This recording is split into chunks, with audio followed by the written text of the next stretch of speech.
Guys, welcome sa isa na namang video ng Bud TV. Today marks as our first, technically, second night namin ngayon kasi dumating kami kahapon ng umaga. Pero ang ginawa lang namin buong maghapon ay nagpahinga kasi it was a long flight from US. So, ito yung officially yung first night namin sa Fukuoka na nag-tour kami with our first day itinerary. Ngayon, since napagod kami, we decided at nakapag-isip kami na, hey, why don't we try eating ng ready-made grocery food? So, nung una, we decided to, ang plano namin ay kumain sa conveyor belt sushi kasi yun yung favorite namin gawin or kainin dito sa Japan. Pero we then realized, hindi pa tayo nakakagawa ng video or vlog to show you guys kung ano ang feeling ng kumain ng grocery ready-made sushi and Japanese food. Alam nyo ang benefits ng ready-made grocery food para sa mga Japanese people kasi since they are very busy with their lives, they don't really have the time to cook for themselves. So, ready-made grocery food is readily available kahit sa ang grocery store dito sa Japan. It's not just here in Fukuoka, pero kahit sa ang lugar sa Japan na lahat na nagtatrabaho at busy sa kanilang mga buhay na hindi marunong or hindi nakakapag-prepare ng food, bumibili lang talaga sa grocery. So, nakita namin kanina, habang nagsasalita ako sa inyo, pinakita ko sa inyo kung saan namin binili yung mga food namin at nakikita nyo naman, sobrang premium looking. But the best thing here is, it's way cheaper than restaurant grade sushi. So, you might wanna try this one, lalo na dun sa mga budget conscious na mga travelers dyan. It would be one of the best experiences sa inyo na makakakain kayo ng sobrang sarap na Japanese food pero at a very low price. So simulan na natin ngayon kung ano yung mga nabili namin, ipapakita ko sa inyo today at titikman natin kung anong lasa ng ating dinner for tonight.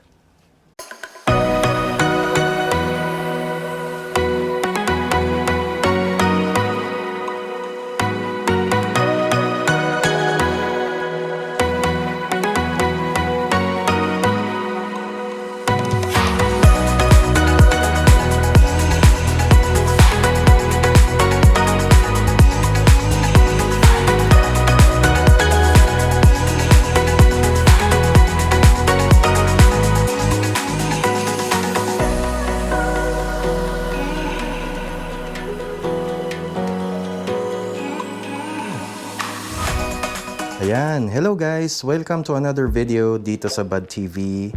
For this vlog, susubukan natin kumain ng lahat ng Japanese food straight from the grocery. Alright, so this is my POV. Ito si Christine. Say hi! Hi! Charlie. Ayan, eto na ang aming dinner. So, binili namin to sa isang grocery store malapit. Siguro mga 3 stations away from our place of stay na hotel dito sa One Villa. And eto yung mga nabili namin. So, kumuha kami ng cherry tomatoes. Bumili rin kami ng salad. Ayun, right over there. Tapos, kinakain na ni Christine yung kanyang potato salad. Bumili naman si Charlie ng, anong tawag dito sa grapes na to? Muscat. Muscat grapes. Can you further explain what muscat grapes are? It's too hard, Daddy. I don't know. General information, because if you ask me what are muscat grapes, I don't really have an idea. They just taste better than normal grapes. Galing ng Japan. Okay, so these are locally grown Japanese grade grapes. And they're from heaven. Yep. So, Meron din Korea. they're supposed to be, high-grade grapes, which are locally grown in Korea and Japan. So, this is also a must-try, guys. So, pag nagpunta kayo dito sa Japan or kung magpunta man kayo sa Korea, try looking for muscat grapes. We also bought fried rice. I think this is pork and egg fried rice. And then meron din yakisoba. Yan. Wow. Tapos dito na tayo sa heavyweights kasi ito yung paborito namin kainin. Specifically me, I really love, sushi. Bumili kami ng salmon sushi. Bumili rin si Charlie ng smaller version na merong roll, na salmon roll and then salmon sushi. Bumili rin kami ng hamachi na sashimi. Bumili rin kami ng salmon sashimi. Hindi mapagkakaila na mahilig ako at mahilig kami sa salmon. And then, finally, bumili rin kami ng 2 types of kimchi. This, guys, sobrang highly recommended to. Bumili kayo nito. Ang tawag dito ay octopus kimchi. Sobrang sarap nito. Alam nyo, kung kakainin ko to, pwedeng-pwede nang ihalo sa rice to. Pero wag nyong ihalo, itatopper nyo lang sa rice, pwedeng-pwede na to. Sarap siya. Sobrang sarap. Nakakabili rin ito sa Konbini, sa mga convenience stores. But of course, mas mahal doon kasi convenience stores, right? Dapat sa grocery store kayo bumili. And then lastly, bumili rin kami ng vegetable kimchi.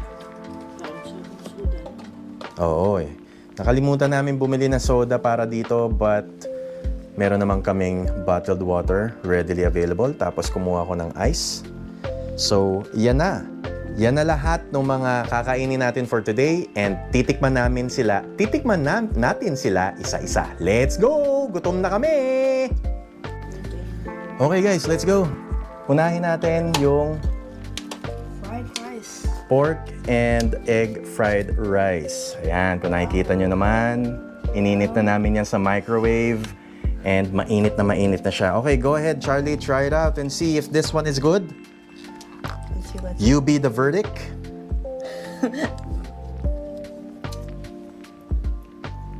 What does it taste? That's okay. That's alright. Okay. It's alright daw, sabi ni Charlie, pero let me see if this is okay. I don't really taste the pork, guys. This is good. Very umami siya. Let's see. Malinamnam. Lasang-lasa mo talaga yung pagka-fried rice tsaka yung egg niya. It has egg. It has veggies. It has bits of meat. Ito, parang ground meat. Tapos, merong mga sesame seeds. Masarap siya. Okay to. Try natin nalagyan ng kimchi. Ito yung octopus kimchi. Tingnan natin kung mas sasaya yung fried rice if we add kimchi on top.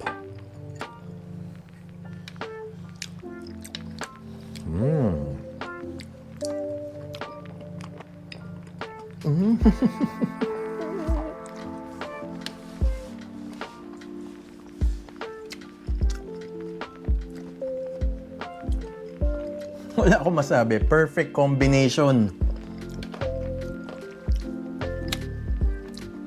Perfect combination yung octopus kimchi tsaka yung fried rice. Bad TV recommends. Joke lang yun ha. Pero yun, try nyo if ever you'll be buying fried rice tsaka octopus kimchi. Magandang combination siya. Alam nyo, kung ako lang, bibili lang ako nito, bibili lang ako ng octopus kimchi tsaka vegetable kimchi, sold na ako. So ngayon, ang itatry natin next, you wanna try this one out? Okay. Ang itatry natin next is yung ating yakisoba.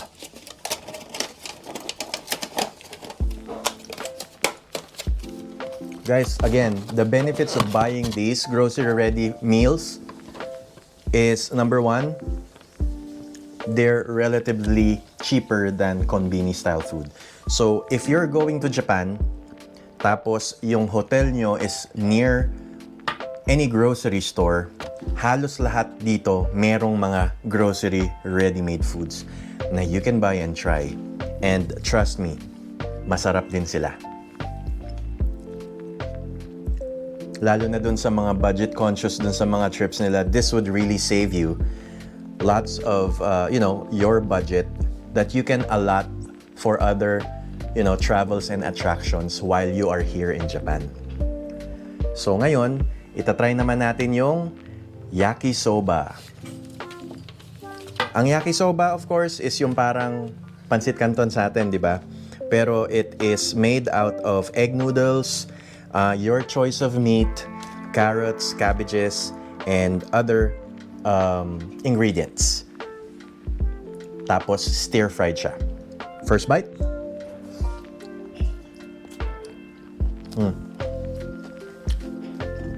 Just as I expected, masarap siya.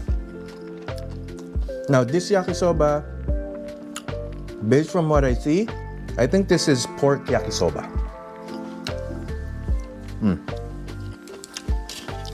Good. I'll have Charlie try it out too. Everybody? Okay, guys. Let's try this out. First of all, let's try the pork first before I actually taste the noodles. So, okay? First bite, First the bite. perfect bite. First bite, everybody. Wow! Wow! Wow! How does it taste? Very juicy? Juicy, tender. A little bit of fat, but you know what? It's okay. We don't really care that much. Well, we do, basta hinay-hinay lang sa fat. Yeah. And but then again, Drink water. the bottom line is it's so tender, it's so juicy, and it is very, very good. I think it would be better if it was really hot or warm or warmer. I mean. Kasi kanina, we already warmed it up, pero syempre it got a little bit cold because of the preparations and all those stuff, but at the end of the day, we are still enjoying our yakisoba right now. So why don't you hold this one? Okay. Try to enjoy. First bite of my noodles. I mean the actual yakisoba. Okay, 1, 2, 3.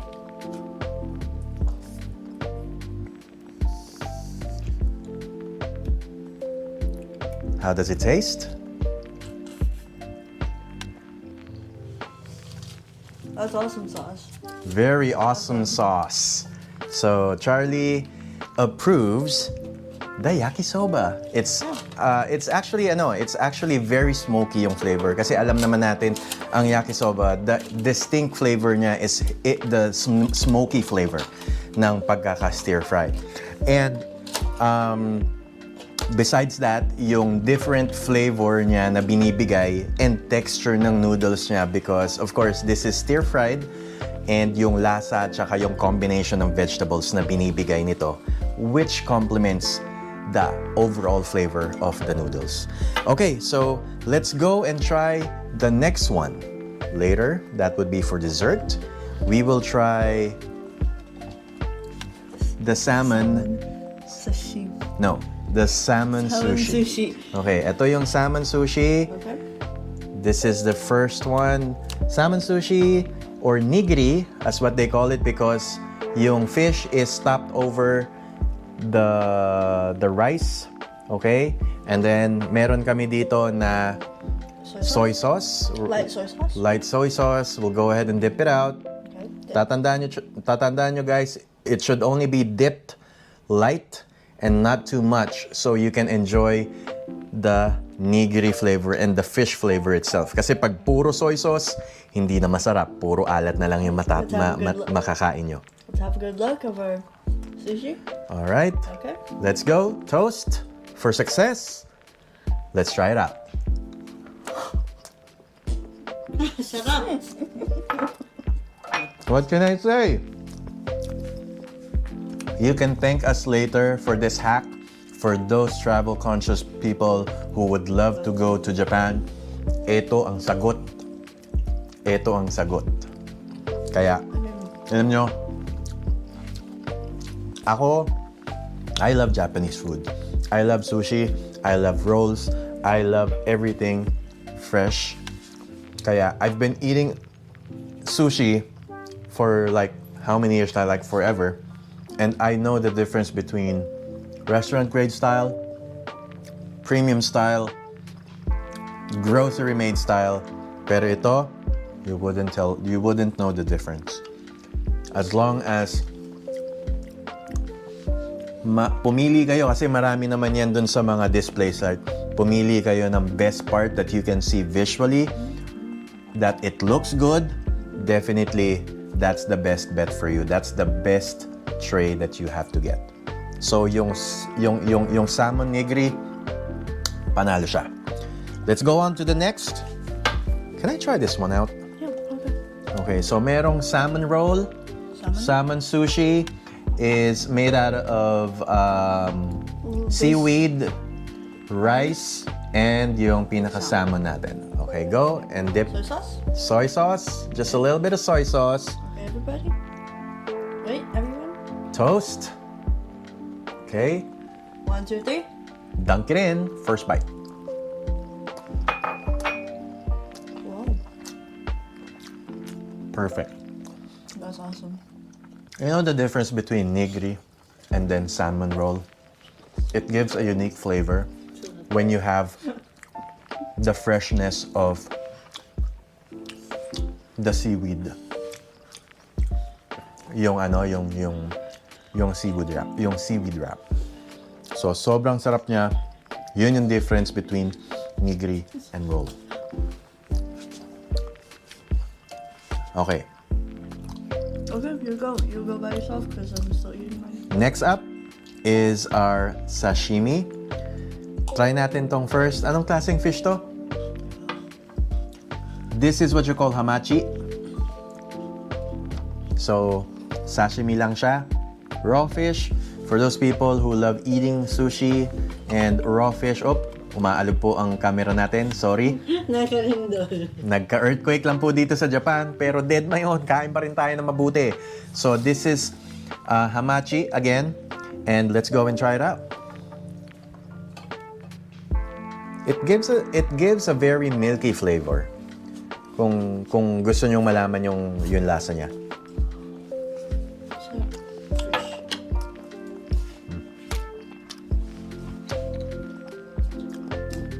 Panalo. Alam nyo, kumakain kami ng Japanese food, sushi, rolls. Back sa States, mas masarap pa to kaysa dun sa mga kinakain namin doon na gumagastos kami ng more than $100 para lang makakain ng ganito. Pero ito, grocery lang. Patok na patok. Premium pa. Ang dami pa naming nabili. And this only cost us less than $100. I'm telling you. $55. $55 lang lahat to. We'll go and try the salmon sashimi this time. So, sa mga mahilig sa yung mga salmon lovers dyan, ito ang sagot sa kahirapan. Kainin natin to, konting soy sauce. First bite. Wow. Oy! Sarap. Nothing else to say. No words coming out of my mouth. Melts in my mouth with the low sodium na soy sauce. Perfect. Wala akong masabi. Sobra. This is a must try talaga. Must try. Lastly, for dessert, ito yung muscat grapes nila. Kumuha lang ako ng konti, pero itatry natin to ngayon. Okay. Kung masarap. Up close. Up close. Yan. Hindi naman magpo-focus yan. Awesome. Toast tayo, Charlie. Okay. Let's What? see. 1, 2, 3. Pop it in.